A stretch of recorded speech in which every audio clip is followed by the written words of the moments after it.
our economies are so intertwined that it's not possible for the president of the United States to be holding the line with China, where it's just difficult to put your foot down with China because Apple could get crushed if they had to, weren't able to make more iPhones in China, right?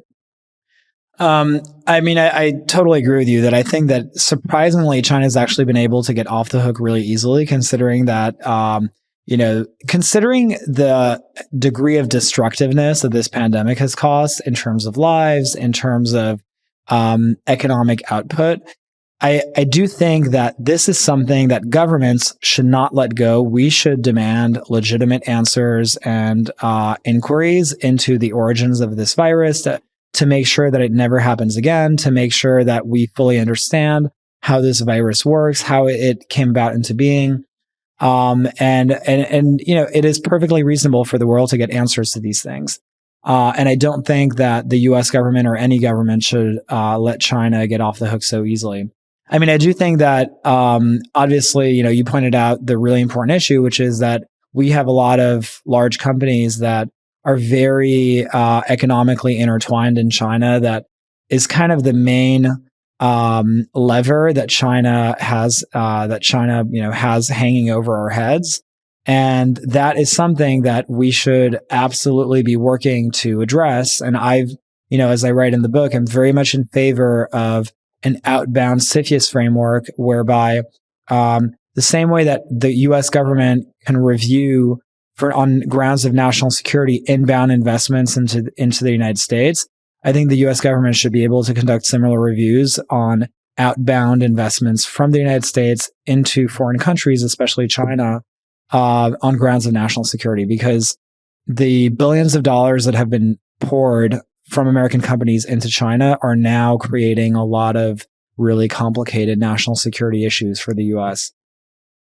Certainly you did not anticipate, I don't think anybody did, that Xi Jinping would neuter their own technology companies that were the amazing crown jewels, in a way, of this China renaissance, whether it's, Alibaba and Jack Ma or, Tencent or the education companies. And here we have Xi Jinping come in and decapitate all these companies, send Jack Ma to go do oil paintings on an island somewhere.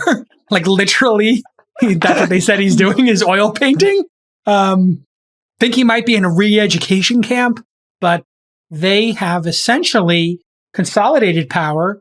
And at the same time, we had people in the New York Times telling us, when you and I and other folks who might be a little bit more pragmatic about this, hey, we shouldn't have TikTok in this country. We had people at the New York Times saying, oh, you're being hyperbolic. Oh, we shouldn't worry about TikTok. Oh, there's no evidence that the Chinese government has control of these companies. And I was like, are you people dumb? Like, it's an authoritarian country. Of course they have access to this. Not only do they have access to it, they've just taken over the entire private sector. This would be as if Biden or Trump decided they would be running SpaceX, Tesla, Amazon, Google, and Facebook in the same month, and all of those CEOs just disappeared.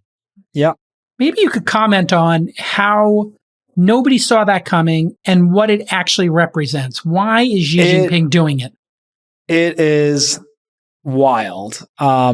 And I think scale of 1 to 10 wild. It's really, really wild. It's not quite, to me, it doesn't rise to the level of China's about to declare war on Taiwan in terms of the repercussions for Americans.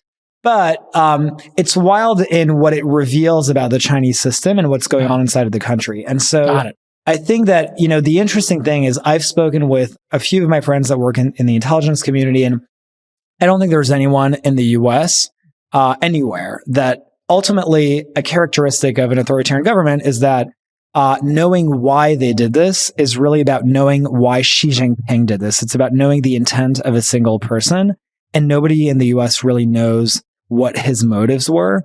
But what we do know is what is the impact of what he did. And so we know what the effect was. And what the effect is that it was a massive consolidation of power.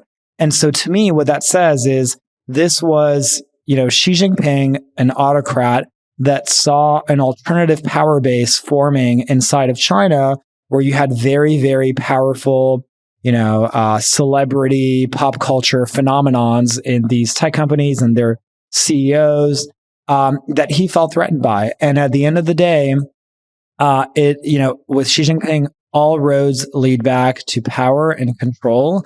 And this was just, yet another manifestation of that. Was it a mistake? Is this going to be Absolutely. Like a big mistake on his part? Yeah. Yes, I think it is. Why? I think this is an example of how we're seeing China starting to repeat some of the self-destructive habits of past dictatorships. When they grow paranoid, they start to go after, all of their industries. I mean, for a long time, the Chinese miracle was justified by, wow, they have an autocratic government, but man, the trains run on time. They're capitalists. They are pro-business. Things are really booming in China. Now it's really just becoming, vintage circa dictatorships from, Soviet style. And, he, as you point out, he basically nationalized, an entire swath of its economy. He's, now if you're a Chinese entrepreneur, if you want to start a company, this has changed what success looks like. It's like success is no longer, I want to be the next Jack Ma. Success is, if I'm too successful, I might end up in jail. So, right. So it's, I think it's fine really line, kind of right? changed. Yeah, it's a fine line. It's changed the basic bargain of Chinese society in a lot of ways. And how is it changing people wanting to invest there? We saw Sequoia Capital, and before them, IDG, Pat McGovern was the first venture capitalist there really in the 80s. And then shortly after that, Sequoia, other folks coming into China having incredible returns, incredible runs.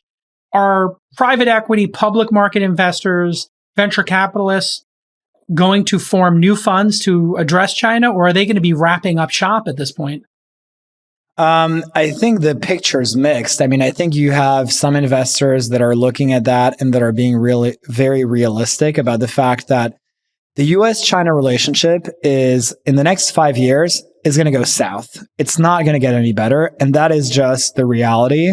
And I think there's no exit ramp here.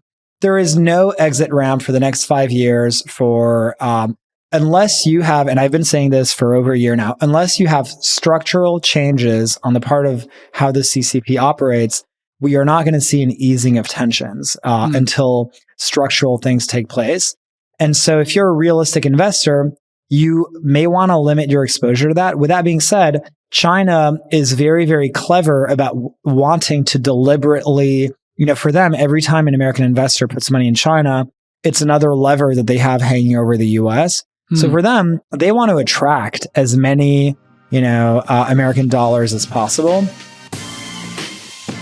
When you are trying to grow a startup fast, hiring engineers will slow you down like nothing else. Don't I know it?